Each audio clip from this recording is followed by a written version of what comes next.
ਗਿਆਨੀ ਕਸ਼ਮੀਰ ਸਿੰਘ जी हाँ। गुरुद्वारा माहितान हेड ग्रंथी। आपके सवाल नॉलेज बहुत अच्छा है। मेरा एक आपके धर्म के बारे में परमंती है कि आपका धर्म हमारा धर्म शब्द का पुजारी है।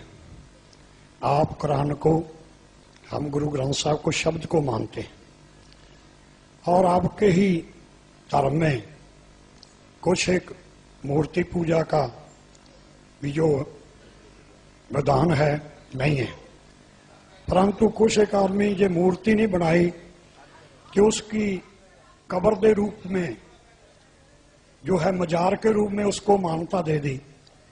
आप मूर्ति खड़ी पूज लो और पड़ी पूज लो, तो एक बात ही है, क्या ये जो है धर्म के उल्ट नहीं है?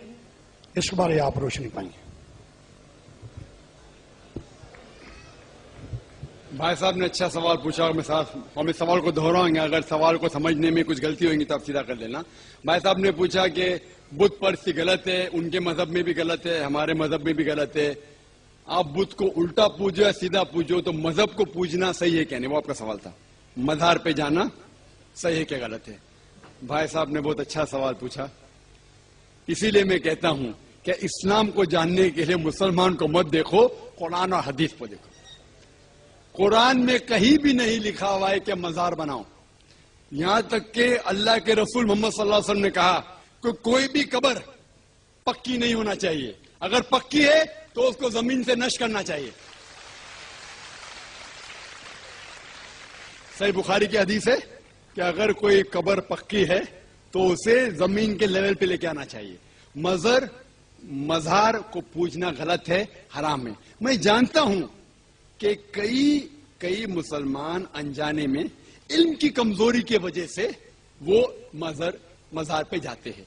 और मेरा ये कहना है कि बहुत सा कल्चर जो है, ये कल्चर हमारे जिंदगी में आ जाता है, और हमारे बाप दादा पहले कहीं ना कहीं हिंदू तो होंगे, तो हमारे बाप दादा जाते थे मंदिर, तो अभी जा रहे हैं मजार में। आस्ते आस्ते तब्दीली आ रही। तो मेरी दरखास्त है कि अगर आप इस्लाम, इन भाइयों से जो मजार जाते हैं, मुसलमान भाइयों, मजार पे जाना बिल्कुल गलत है। मोहम्मद सल्लल्लाहु अलैहि वसल्लम ने कहा कि आप कब्र पे जाओ। अगर आप कब्र पे जाएंगे तो आपको ये एहसास होगा कि आप कभी ना कभी मरने वाले हैं, तो अल्लाह पे और यकीन करेंगे, आखिरत पे यकीन होगा। तो कब्र पे जाके उनके लिए दुआ करना सही है। जो आदमी मर चुका है उनके लिए दुआ करो, उनको दुआ नहीं कर सकते। You can pray for them, not to them.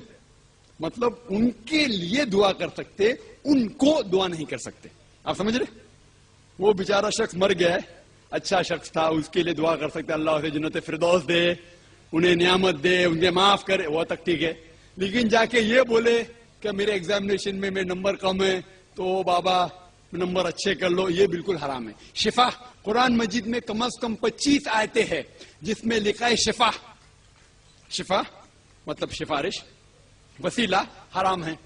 2 आयत में लिखा हुआ है सिर्फ उनको इजाजत है जो अल्लाह ताला आखिरत में उनको इजाजत देंगे, मोहम्मद सल्लल्लाहु अलैहि वसल्लम आखिरत में। आज की तारीख में हम मोहम्मद सल्लल्लाहु अलैहि वसल्लम से भी नहीं मांग सकते। बाकी लोग को तो छोड़ो, संत और बाकी बाबा लोग को छोड़ो, मोहम्मद सल्लल्लाहु अलैहि वसल्लम को भी मानना हमारे लिए हराम है। जो शख्स मर चुका है हम उन्हें इज्जत करते हैं, मोहम्मद सल्लल्लाहु अलैहि वसल्लम से मोहब्बत करते हैं, उनसे प्यार करते हैं, लेकिन उनकी पूजा नहीं करते, उनकी इबादत नहीं करते। इबादत सिर्फ अल्लाह की है।